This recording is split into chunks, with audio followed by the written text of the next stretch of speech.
Hi boys and girls, it's good to see you again. I miss you so much. I've heard from lots of you that you have been reading and that you are also enjoying these stories. So keep reading your own books and keep listening to The Dragons of Blue Land. Can't believe that we're getting close to the end. Oh my goodness. So let's see what happens in Chapter 9, Dragons of Blue Land by Ruth Stiles Gannett. Here we go. Oh, also, what do you think of the new location? I thought I'd switch things up because you might be getting sick of the other places I've been reading from. Here we go. Chapter 9. Elmer and the dragon dozed on until late afternoon. They were both impatient to be off, but, as Elmer said, we'd only spoil everything by getting there before it's dark enough. Oh, why would that spoil things, do you think? So they waited and rested and drank cool mountain water. The dragon munched ferns while Elmer ate his third chocolate bar. That's what my daughter Paige would probably do. I can't stand it any longer, said the dragon, jumping up and shaking out his wings. All right, said Elmer, let's go. He put on his knapsack and climbed onto the dragon's back. They walked to a clearing in the woods and the dragon took off across awful desert. It was hot over the sands, even in the late afternoon, and Elmer crouched over to hide from the burning winds. The dragon panted for air, but flew faster and faster, hardly daring to think what might have happened since he left. He kept muttering, if only the sandstorms would start up. Where are the sandstorms? That would make the men leave us alone. Oh, that's a good idea, because have you ever had sand like blow in your face and it gets in your eyes and that sort of hurts and gets in your mouth and that's gross? When they came to the dry, rocky slopes of Blue Land, the sun was low on the horizon and they knew it would soon be dark inside the circle of the mountains. Keep a sharp lookout, warned the dragon as they picked their way through the boulders.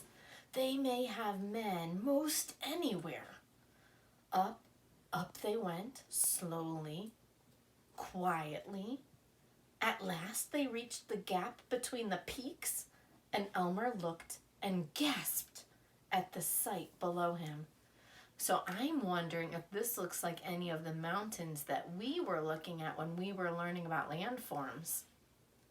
The beautiful meadows of Blue Land shone bright, green, dotted with patches of snapdragons. They were glowing white in the dimming light. And at the center of the lake, there was a reflection of the pink sky. Suddenly it was gone and into darkness as the sun set. But the dragon had been straining to see across the lake. And suddenly he grabbed Elmer for joy. The men! I saw the men, and they were still standing outside the cave with the net. Maybe we're not too late. Oh, that sounds like good news, doesn't it? He hurried Elmer down to the giant snapdragon bush, which hid the entrance to the little tunnel. I don't think they found it, whispered Boris happily as he pulled aside the rocks and the roots. Neither do I, said Elmer, looking all around to be sure he'd remember the spot. Then he took off his knapsack and unpacked one whistle, one horn, the flashlight, and the ball of string. Oh, so we better remember that. And I wonder what in the world is he going to do with that? One whistle, one horn, the flashlight, and a ball of string. Lower your neck so I can measure the strings for your whistle and horn, he said, getting out his jackknife. Why do I have to have them on strings? Asked the dragon. I don't want you to drop them, and if the men never see them, maybe they'll never guess what happened. Oh, it sounds like Elmer has an interesting plan. The dragon laughed and tried out the strings to make sure he could reach the horn and the whistle easily. They're fine, he said. Now I'll wait here until you tell me it's time. Look, the men are building a campfire. They must be having supper. So much better, said Elmer as he started down into the tunnel with his knapsack. But how will your family know I'm your friend? Tell them Boris sent you.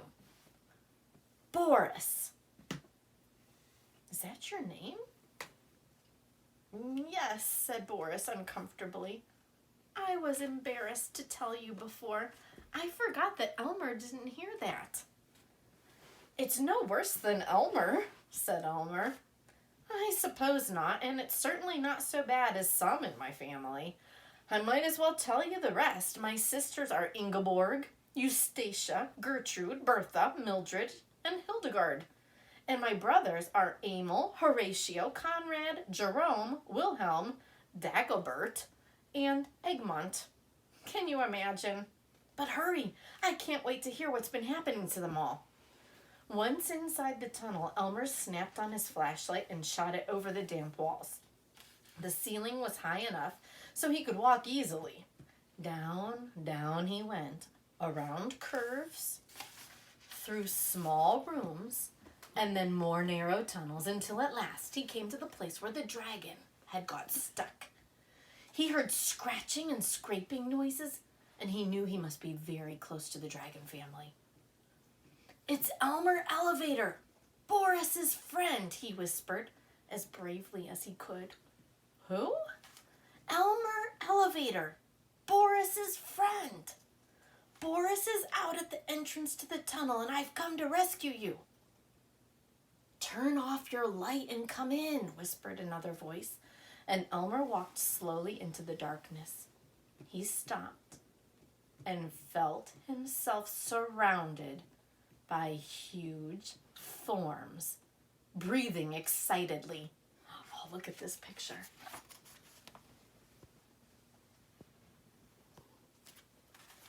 Wow, can you imagine what it would feel like to be surrounded by all of those dragons? We can't tell you how grateful we are, said the gigantic dragon mother. Never mind that, whispered the father. What's your plan and how can we help? We're almost starved to death. Oh, have some chocolate bars, said Elmer, generously giving away his last 3. Here, I'll open them up for you and divide each one into 5 pieces. I'm afraid it's not much, but it ought to help a little. He held his flashlight inside the knapsack and divided up the chocolate as he explained his plan. They all chuckled low dragon chuckles and began to feel much better. Who remembers what chuckling is? Laughing, right? Then Elmer made string necklaces for horns and whistles for all the dragons, and he carefully tied them on. He wanted to take a really good look at the tremendous family, but they were near the entrance to the cave, and he had to keep the flashlight in the knapsack. As he took... I'm going to pause for a second. So, I am in Paige's room with Paige and with Kinsey and with Aubrey, and they started giggling, so then that made me start giggling, just like some days in the classroom, right? All right, back to work, Mrs. Horton.